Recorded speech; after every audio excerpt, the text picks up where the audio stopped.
Light tutorial സെക്ഷൻ്റെ മൂന്നാമതൊരു എപ്പിസോഡിലേക്ക് എല്ലാവർക്കും സ്വാഗതം. കഴിഞ്ഞ 2 എപ്പിസോഡുകളിലായിട്ട് നമ്മൾ ലൈറ്റ് ബേസിക് ആയിട്ടുള്ള കാര്യങ്ങളും ലൈറ്റ് ബ്രഷ് ടൂൾ എങ്ങനെ യൂസ് ചെയ്യാം, ഗ്രാഡിയൻറ്റ് ഫിൽറ്റർ ടൂൾ എങ്ങനെ യൂസ് ചെയ്യാം, അങ്ങനെയൊക്കെയുള്ള കാര്യങ്ങളായിരുന്നു ഈ 2 എപ്പിസോഡുകളായിട്ട് നമ്മൾ നോക്കിയത്.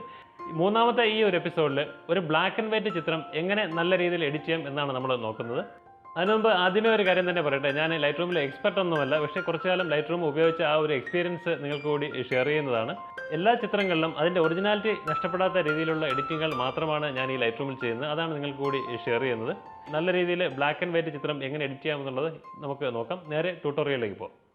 നമ്മൾ പറഞ്ഞല്ലോ, ഇന്നത്തെ എപ്പിസോഡിൽ നമ്മളൊരു കളർ ചിത്രം എങ്ങനെ ബ്ലാക്ക് ആൻഡ് വൈറ്റ് ആക്കുന്നതാണ്, ബ്ലാക്ക് ആൻഡ് വൈറ്റിൽ എങ്ങനെ നല്ല രീതിയിൽ എഡിറ്റ് ചെയ്യാം എന്നുള്ളതൊക്കെയാണ് നമ്മൾ നോക്കുന്നത്. കഴിഞ്ഞ എപ്പിസോഡുകളിൽ ഈ പാനലുകളെ കുറിച്ച്, അതായത് left panel, right panel, top bottom പാനലുകളെ കുറിച്ചെല്ലാം പറഞ്ഞിരുന്നു. ഇപ്പോൾ നമുക്ക് വർക്ക് സ്പേസ് കൂട്ടുന്നതിന് വേണ്ടി ജസ്റ്റ് ഇതൊന്ന് എക്സ്പാൻഡ് ചെയ്യാം.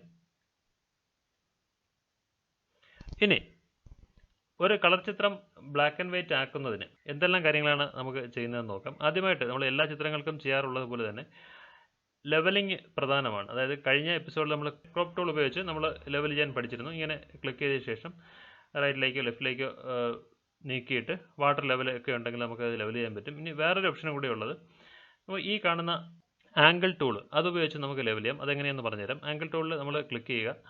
ലെവൽ ചെയ്യേണ്ട ഭാഗം, ഏത് ഭാഗത്ത് നിന്ന് എങ്ങോട്ടാണോ നമുക്ക് ലെവൽ ചെയ്യേണ്ടത് അവിടെ ജസ്റ്റ് ക്ലിക്ക് ചെയ്ത ശേഷം ലെവൽ ചെയ്യേണ്ട ഭാഗത്തേക്ക് ജസ്റ്റ് കൊണ്ടുപോവുക. അപ്പോഴത്തേക്കും ആൾറെഡി ലെവലായി കഴിഞ്ഞു. ഈ ചിത്രം ആൾറെഡി നല്ല ലെവലായ ചിത്രമാണ്, അതുകൊണ്ടാണ് നമുക്ക് ആ വ്യത്യാസം പെട്ടെന്ന് മനസ്സിലാവാത്തത്. പക്ഷേ ഒത്തിരി ചരിഞ്ഞ ചിത്രമൊക്കെ ആണെങ്കിൽ ഇങ്ങനെ നമുക്ക് കൃത്യമായി തന്നെ നമുക്ക് ലെവൽ ചെയ്യാൻ പറ്റും.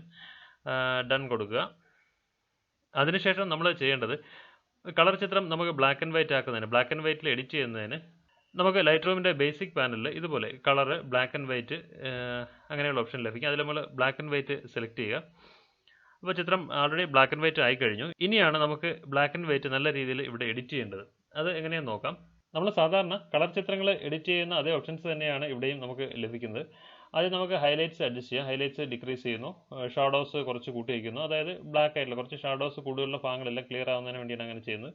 നമ്മൾ കളർ ചിത്രങ്ങളിൽ ചെയ്യുന്നത് പോലെ അത്ര കൂടുതൽ കൊടുക്കേണ്ടതില്ല, കാരണം ബ്ലാക്ക് ആൻഡ് വൈറ്റ് ചിത്രമാകുമ്പോൾ വൈറ്റ് കൂടുതൽ കാണിക്കും. അതിന് വേണ്ടിയിട്ടാണ് കുറച്ച് ചിത്രങ്ങൾ നമ്മൾ ചെയ്ത് വരുമ്പോഴത്തേക്കും അത് എത്രത്തോളം അഡ്ജസ്റ്റ് ചെയ്യണം എന്നുള്ളത് നമുക്ക് ഓട്ടോമാറ്റിക്കലി നമുക്ക് മനസ്സിലാവും. ഇനി നമ്മൾ പ്രധാനമായിട്ടും ചെയ്യുന്നത് വൈറ്റ്സ് ആണ്. വൈറ്റ്സും അതുപോലെ തന്നെ കഴിഞ്ഞ എപ്പിസോഡിൽ പറഞ്ഞതുപോലെ തന്നെ ഓൾട്ട് പ്രസ് ചെയ്തുകൊണ്ട് ബ്ലാക്ക് ആയിട്ട് കിട്ടും. നമ്മൾ ജസ്റ്റ് ഇൻക്രീസ് ചെയ്യുക. വൈറ്റ് ബ്ലീഡ് ചെയ്യുന്നതിന് തൊട്ട് മുൻപ് തന്നെ അത് സ്റ്റോപ്പ് ചെയ്യുക.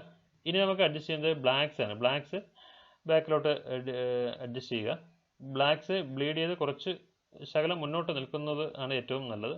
ഈ രീതിയിൽ നമുക്ക് അഡ്ജസ്റ്റ് ചെയ്യാം. ഇനി ബ്ലാക്ക് ആൻഡ് വൈറ്റ് ചിത്രം ആകുമ്പോൾ നമുക്ക് ക്ലാരിറ്റി കുറച്ച് കൂടുതൽ കൊടുക്കാം. നമുക്ക്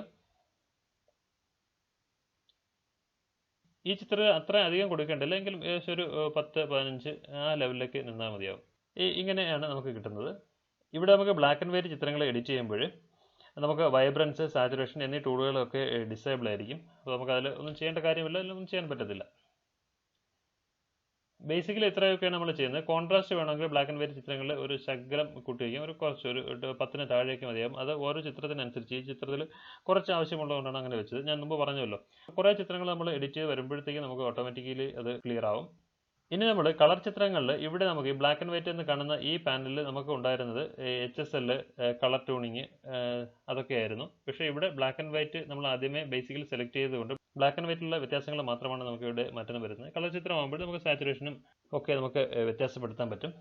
ഈ പാനലിൽ, അതായത് ബ്ലാക്ക് ആൻഡ് വൈറ്റ് ചിത്രം അഡ്ജസ്റ്റ് ചെയ്യുമ്പോൾ ഈ പാനലിലുള്ള പ്രത്യേകത എന്ന് പറഞ്ഞാൽ നമുക്ക് ഓരോ കളറും, ഈ ചിത്രത്തിലെ ഓരോ കളറുകളും അത് ബ്ലാക്ക് ആൻഡ് വൈറ്റ് എന്നുള്ള രീതിയിൽ നമുക്ക് ഇവിടെ അഡ്ജസ്റ്റ് ചെയ്യാൻ പറ്റും. ഉദാഹരണത്തിന് നമ്മൾ ബ്ലൂ, സ്കൈ ആണ് കൂടുതലും ബ്ലൂ ആയിട്ടുള്ളത്. അപ്പോൾ ബ്ലൂ കുറച്ച് നമ്മൾ ഡിക്രീസ് ചെയ്യുമ്പോഴത്തേക്കും ആ വ്യത്യാസം നമുക്ക് മനസ്സിലാക്കാൻ പറ്റും.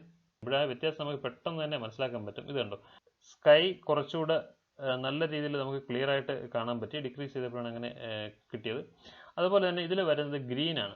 ചെടികളും മരങ്ങളൊക്കെ ഉള്ള ഗ്രീന് നമുക്ക് ജസ്റ്റ് ഒന്ന് ഡിക്രീസ് ചെയ്ത് വയ്ക്കാം. അപ്പോൾ കുറച്ചുകൂടെ ക്ലിയർ ആയി നല്ല ബ്ലാക്ക് ആൻഡ് വൈറ്റിൻ്റെതായ ആ ഒരു ഭംഗി നമുക്ക് ഫീൽ ചെയ്യാൻ പറ്റും. ഏകദേശം ഇത്രയൊക്കെ മതിയാവും. കൂടുതൽ ബ്ലാക്ക് ആയിട്ടും ചിത്രം ബോറാവുന്നതിനെക്കാട്ടും ഏകദേശം ഒരു 20-ലൊക്കെ നിന്നാൽ മതിയാവും. ഇനി ഈ ചിത്രത്തിൽ റെഡ് അധികമില്ല. പാലം, നമുക്ക് ഈ കാണുന്ന പാലം കുറച്ച് റെഡ് ഉണ്ട്, പക്ഷെ അവിടെ കുറച്ച് നമുക്ക് ഡിക്രീസ് ചെയ്ത് വയ്ക്കാം. ഇത്രയൊക്കെ മതിയാകും.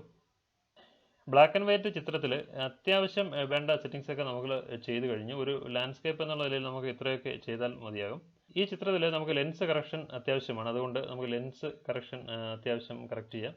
പ്രൊഫൈലുണ്ട്, മാനുവലുണ്ട്. അതിൽ പ്രൊഫൈലിൽ നമ്മൾ സെലക്ട് ചെയ്യുക. അതിൽ ഇതിൻ്റെയൊക്കെ ഉപയോഗം, ക്രോമിക് അബ്രിവേഷൻ കറക്റ്റ് ചെയ്യുന്നതിൻ്റെയൊക്കെ ഉപയോഗം നമ്മൾ കഴിഞ്ഞ എപ്പിസോഡുകളിലൊക്കെ പറഞ്ഞിരുന്നു. അപ്പോൾ കഴിഞ്ഞ എപ്പിസോഡുകൾ കാണാത്തവരുണ്ടെങ്കിൽ തീർച്ചയായിട്ടും അതുകൂടി കണ്ടെങ്കിൽ മാത്രമാണ് ഈ ട്യൂട്ടോറിയൽ എന്നുള്ള ഈ സീരീസ് കൃത്യമായിട്ട് നിങ്ങൾക്ക് മനസ്സിലാവുന്നത്. നമ്മൾ അത് സെലക്ട് ചെയ്യുന്നു, chromic abbreviation, remove chromic abbreviation. അടുത്ത് എനാബിൾ പ്രൊഫൈൽ കറക്ഷൻ. അത് കൊടുക്കുമ്പോൾ തന്നെ ആ ഒരു ലെൻസിൻ്റെ കറക്ഷനും ആ ചിത്രത്തിൽ മാറ്റം വന്നു കഴിഞ്ഞു ഓൾറെഡി. ഈ ചിത്രത്തിൽ നമ്മൾ പ്രധാനമായും ചെയ്യേണ്ടത് ഇനി എഫക്ട്സ് ആണ്. എഫക്ട്സിൽ നമുക്ക് വെനിയൻസ്, അതായത് എമൗണ്ട് കുറച്ച് വെനിയൻസ് കുറച്ച് കൊടുക്കുക. അതായത് ഏതാണ്ട് ഒരു 15 അടുപ്പിച്ചൊക്കെ, അതായത് 20 താഴെയൊക്കെ നിന്നാൽ മതിയാകും. 20 ഈ റേഞ്ചിലൊക്കെ നിന്നാൽ മതി. ഇപ്പോൾ 17 നമ്മളിവിടെ കൊടുത്തിരിക്കുന്നത്. ഈ റേഞ്ചിലൊക്കെ നിൽക്കുമ്പോഴാണ് ആ ചിത്രത്തിൻ്റെ ആ ഒരു ഭംഗി നമുക്ക് മനസ്സിലാക്കാൻ പറ്റുന്നത്.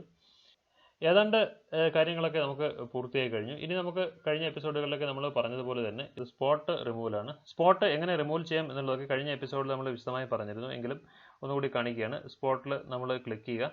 അത് കഴിഞ്ഞ് ജസ്റ്റ് ഹോൾഡ് ചെയ്തുകൊണ്ട് തന്നെ ഡ്രാഗ് ചെയ്യുക. ജസ്റ്റ് എൻ്റർ കൊടുത്താൽ മാത്രം മതി. ആ സ്പോട്ട് റിമൂവലായി കഴിഞ്ഞു. അപ്പോൾ ഇത്രയുമൊക്കെയാണ് നമ്മൾ ഈ ഒരു ലാൻഡ്സ്കേപ്പ് ചിത്രം ബ്ലാക്ക് ആൻഡ് വൈറ്റ് ആക്കി എഡിറ്റ് ചെയ്യുന്നതിന് നമ്മൾ ഉപയോഗിക്കുന്നത്. ഈ ചിത്രത്തിൽ നമുക്ക് ഗ്രാഡിയൻ ഫിൽറ്ററോ ഒന്നും ഉപയോഗിക്കേണ്ട കാര്യമില്ല. ലൈറ്റ് എല്ലാം കറക്റ്റാണ്.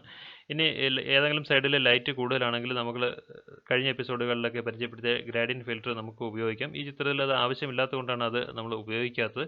ഗ്രാഡിയൻ്റ് ഫിൽറ്റർ ഉപയോഗിച്ച് നമുക്ക് ലൈറ്റ് കുറയ്ക്കാം, അല്ലെങ്കിൽ ബ്രഷ് ഉപയോഗിച്ചും നമുക്ക് ഇതിൻ്റെ ആവശ്യമില്ലാത്ത ഭാഗങ്ങൾ, അനാവശ്യമായ ഭാഗങ്ങളിലൊക്കെ ലൈറ്റ് നമുക്ക് കുറയ്ക്കാൻ പറ്റും. പക്ഷേ ഈ ചിത്രത്തിൽ അത് ആവശ്യമില്ലാത്തതുകൊണ്ടാണ് നമ്മളത് അങ്ങനെ പരിചയപ്പെടുത്താത്തത്. അപ്പോൾ ബ്ലാക്ക് ആൻഡ് വൈറ്റ് എഡിറ്റ് ചെയ്യുന്നത് എങ്ങനെയെന്നുള്ളത് നിങ്ങൾക്ക് കൃത്യമായി മനസ്സിലായി. അത് കൃത്യമായി നിങ്ങൾക്ക് ചെയ്യാൻ പറ്റും എന്ന് തന്നെയാണ് എൻ്റെ വിശ്വാസം. കാരണം വളരെ സിമ്പിളായിട്ട് നമുക്ക് ചെയ്യാവുന്ന കാര്യങ്ങളാണ്.